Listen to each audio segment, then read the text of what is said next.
Hello everyone, नमस्कार आणि स्वागत आहे तुम्हा सर्वांचं आपल्या मेलोडी मसाला चॅनलवर। तर चला पाहूयात आज एक नवीन रेसिपी, आळूची वडी।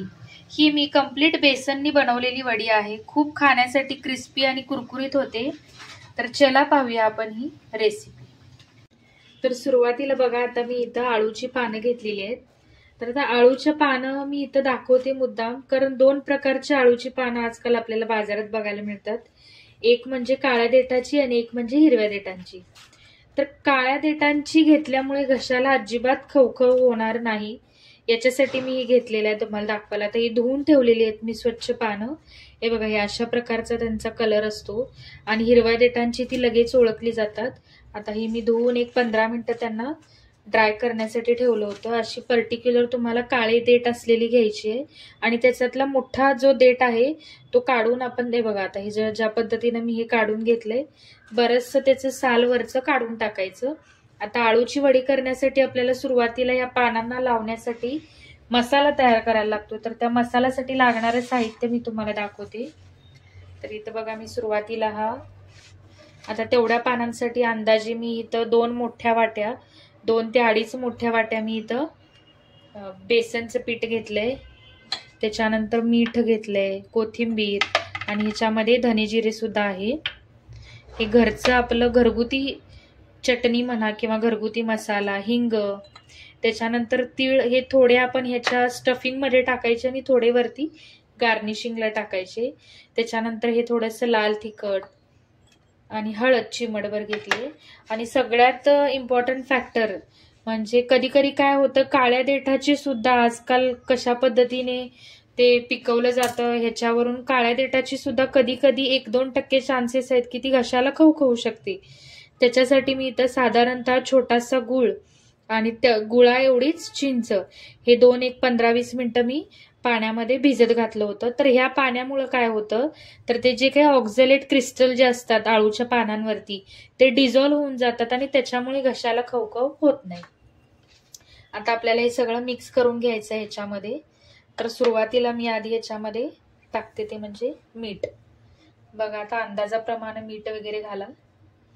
आता मी इथं मीठ घातलंय, त्याच्यानंतर लाल तिखट, तुम्ही याच्या जागी हिरवी मिरची जरी घातलात तरी चालतं। आता जेवढं तिखट तुम्हाला लागेल तेवढी मी आता इथे लाल तिखट सुद्धा वाढवलेलं आहे। ही आपली काश्मीरी लाल तिखट आहे, ही घातलेली आहे।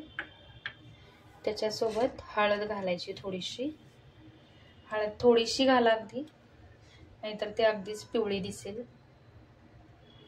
आणि मी ह्या आळूच्या वड्या डीप फ्राय करून घेणार आहे।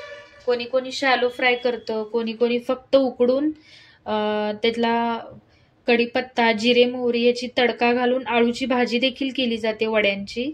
पण मी आता इथं पर्टिक्युलरली जशी आपण महाराष्ट्रामध्ये आळूची वडी बनवतो त्या पद्धतीने बनवणार आहे। गुजरात भागाकडे गेलात तर ह्याला पात्रा असं पण म्हटलं जातं। आता थोडंसं हिंग घालायचं ह्याच्यामध्ये, हिंगाने खूप छान वास येतो त्याला। आणि बघू शकता अगदी थोडेसे मी तीळ घातलेले आहेत। त्यानंतर मी इथं थोडीशी कोथिंबीर ही धुवून ठेवलेली आहे, कोथिंबीर घाला। आणि हे आता हे थोडेसे ओवा आणि जिरे आहे, असं थोडंसं मिक्स करून असं टाका। आधी ह्याला छान असं एकजीव करून घ्या आणि थोडंसं आपल्याला ह्याला सेमी सॉलिडच ठेवायचं आहे। आधी हा सगळा मसाला एकजीव करून घ्या आणि त्याच्यानंतर थोडंसं पाणी घालून ह्याला एक 10 मिनिटं आपल्याला मुरत ठेवायचं आहे। आणि मग आपल्याला ह्याला काही आपली आळूची पानं आता मी धुवून घेतलेली आहेत, 2 पानं, त्याचं व्यवस्थित साल काढून घेतलेली आहेत, एक्स्ट्राची देठ काढून घेतलेली आहेत, ती सगळी काढून धुवून हे जो तयार केलेलं स्टफिंग आहे ते आपल्याला त्याच्यावरती लावून घ्यायचंय। आता हे छान असं मिक्स झालंय। ह्याच्यामध्ये मी आता अर्धा ग्लास पाणी घालणार आहे। आता पाणी घालण्यापूर्वी बघा, आता इथं मी थोडीशी आलं लसूण पेस्ट इथं घालणार आहे। तुम्ही हे घरचे आले लसूण सुद्धा ठेचून अगदी घालू शकता, पण आता मी झटपट करते त्याच्यामुळे हे नंतर एकजीव होतं म्हणा।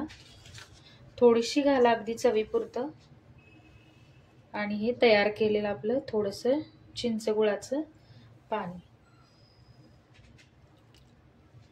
सुरुवातीला हे ऍड केल्यानंतर आपल्याला वरून किती पाणी लागतं याचा अंदाज येतो.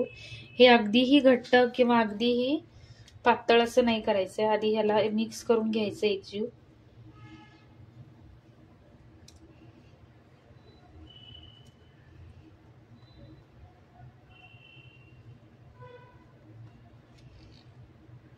आता ह्याला थोडंसं पाणी लागणार आहे, सो आपण थोडं थोडं पाणी घालू.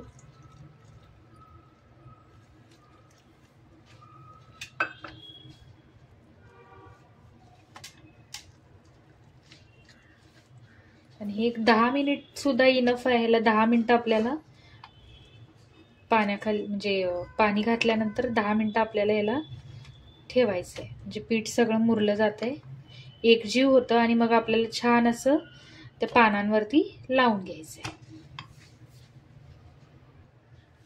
तर बघू शकता आता हे 10 मिनिटांनी पीठ छान असं फुललं गेलेलं आहे. याच्यात दुसरं काही घालायचं नाही आणि एवढ्या टेक्स्चर पर्यंतच ठीक आहे. अगदी पीठ पातळ केलात तर ते आपली आळू वडी आहे ना ती रोल व्हायला थोडीशी अडचण येईल. आता हे मी छान असं स्टफिंग करून घेते. तर सुरुवातीला बघा पान जे आहे ते आपल्याला असं उलटं ठेवायचं आहे.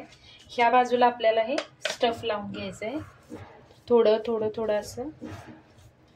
तुम्हाला मी एक रोल करून दाखवते. अगदी पण जास्त मसाला सुरुवातीला नाही भरायचा, कारण आपल्याला एकावर एक असे बरेचसे त्याचे लेयर करायचे आहेत.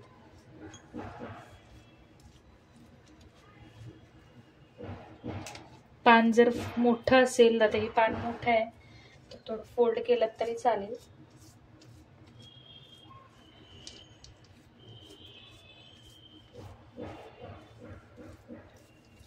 असं सगळ्या बाजूनी त्याला एक पातळ लेयर द्यायचा. अगदी जाड लेयर नाही द्यायचा, नंतर मग ती कुरकुरीत होत नाही आळूवडी. त्याला थोडं सेपरेट करू. आता हे एक पान आपलं असं बऱ्यापैकी लावून झाले. आता याच्यावरच आपल्याला दुसरं पान टाकायचं. मग आता दुसरं पान टाकताना मी ह्याच बाजूनी असं टाकते, दुसऱ्या बाजूनी. आता ह्याला पण सेम जसं आपण पहिल्या वेळेस लावून घेतलं. जे मोठं पान आहे ते सुरुवातीला खाली वापरा, म्हणजे रोल करताना आपल्याला इझी जाईल.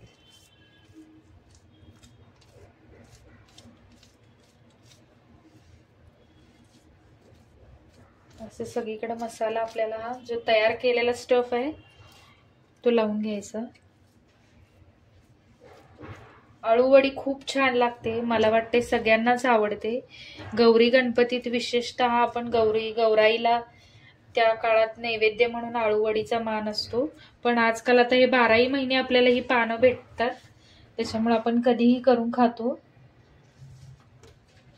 तर त्याच्यानंतर परत एक पान.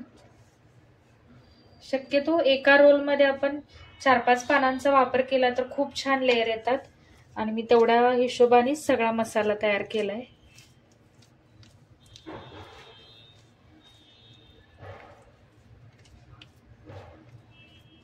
सुरुवातीला आपण कमी कमी लावलेला आहे लेयर, कारण तो अगदी वरचा लेयर आहे. आता हे तिसरं पान आहे, थोडासा दाटसर लावलात तरी चालेल.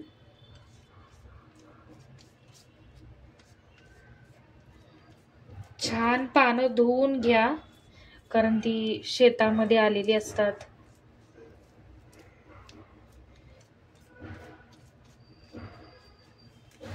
आता ह्याच्यावर आपल्याला आणखीन एक पान टाकायचंय. हे चौथं पान आहे.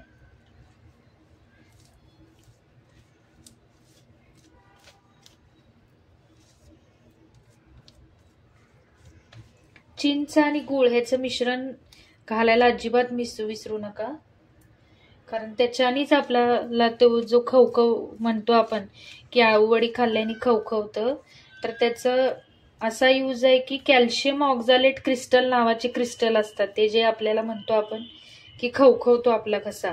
तर कुठंतरी ते गूळ आणि चिंच ह्याचं मिश्रण घातला ना तुम्ही, किंवा चिंचेऐवजी तुम्ही कोकम वापरलात तरी पण चालेल. कोकणाच्या भागात आमसूल म्हणजे कोकम आहे त्याचाच वापर केला जातात. तर ते आहे ना, ते कॅल्शियम ऑक्झालेट क्रिस्टल जे आहेत ना ते डिझॉल्व्ह करून टाकतात. त्याच्यानंतर आता आपण लास्ट पान याच्यावर घालून घेऊ. तर ह्याच्यातलं लास्ट पान मग आपल्याला हा रोल करून घ्यायचा आहे. आता मी 10 पानं घेतलेली आहेत. 10 पानांसाठी मला 2.5 वाटी बेसन आणि जे काही मी सुरुवातीला दाखवलं तेवढं मटेरियल मला लागलं. म्हणजे मी 2 रोल करणार आहे इथं. आता हे झालेलं आहे. तर हळूहळू असं खालच्या भागाने त्याला लावायचं. रोल करताना मध्ये मध्ये पीठही घाला, जेणेकरून तो तळताना रोल आपला डीप फ्राय करायचा आपल्याला याला.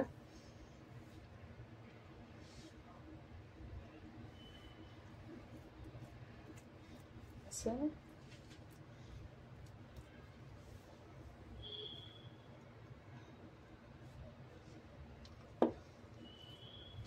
बरेच जण या आळूवडीला आता उकडायला सुरुवातीला आपल्याला ह्याला स्टीम करायचंय. स्टीम म्हणजे उकडून घ्यायचंय. तुम्ही कुठल्याही स्टीमर मध्ये उकडू शकता ही पानं. तर बरेच जण काय करतात, त्याला टूथपिक म्हणा किंवा दोरा सुद्धा बांधून ठेवतात. पण हे एकदा तुम्ही रोल तयार केलात ना, हा रोल अजिबात सुटत नाही. त्याच्यामुळे बांधायलाच पाहिजे अशातला काही भाग नाहीये. न बांधता देखील हा रोल टिकून राहतो.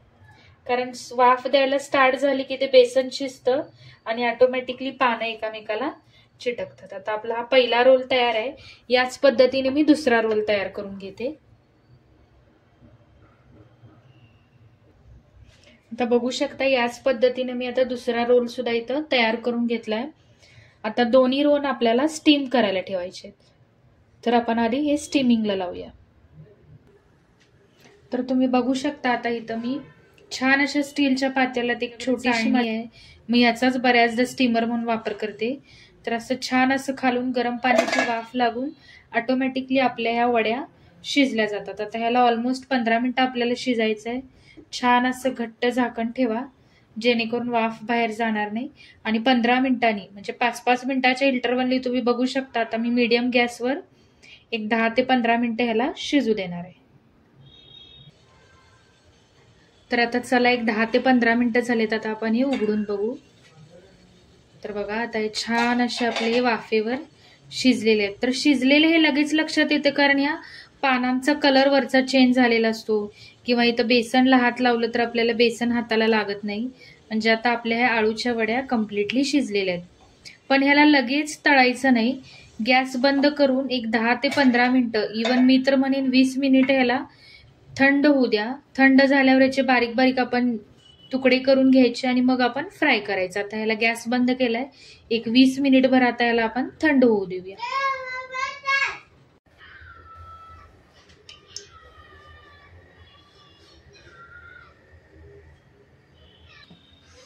तर आता आपल्या मगाच्या सगळ्या वड्या थंड झाल्या होत्या. मग त्याचे आता इक्वली असे काप करून घ्यायचे. बघू शकता किती छान काप झालेत.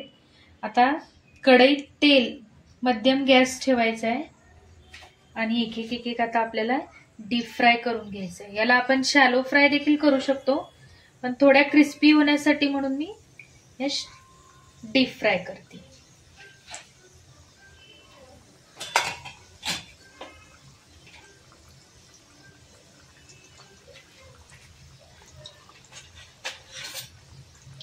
मध्यम गॅसवरच याला शक्यतो. ऑलरेडी हे आपल्या वाफेवरती स्टीमवरती आतून शिजलेले असतात. पण आपल्याला क्रिस्पी पाहिजेत म्हणून आपण याला थोडंसं डीप फ्राय करतो. जास्त वेळ लागत नाही, पण मध्यम गॅसवरच शक्यतो करायचं. 1-2 मिनिटात आपल्या या फ्राय होतात. आता बघू शकता आपल्या या वड्या छान अशा फ्राय झालेल्या आहेत. फ्राय झाल्यावर त्या थोड्याशा एकामेकापासून सुटायला चालू होतात, पण ह्या खूप कुरकुरीत राहतात. आता या छान अशा एका प्लेटमध्ये आपल्याला काढून घ्यायचे. आता याच पद्धतीने मी बाकीच्या वड्या अशा तळून घ्यायच्या. खूप छान आणि आंबट, गोड, तिखट सगळे फ्लेवर याच्यामध्ये येतात. आपण चिंच गुळाचा वापर केलेला आहे याच्यामध्ये. एका वेळी जेवढे बसतील तेवढेच घाला आणि मध्यम आचेवर सगळे तळून घ्या. बघू शकता आपल्या आता इथं अशा पद्धतीनं मी सगळ्या वड्या आपल्या तळून घेणार आहे। जेवढं तुम्हाला क्रिस्पी हवंय तेवढं तुम्ही फ्राय करू शकता। तर नक्की ट्राय करून बघा अशा पद्धतीच्या फक्त बेसन वापरून केलेल्या आळूच्या वड्या, आणि कमेंट करून सांगा कशा झाल्या। थँक्यू।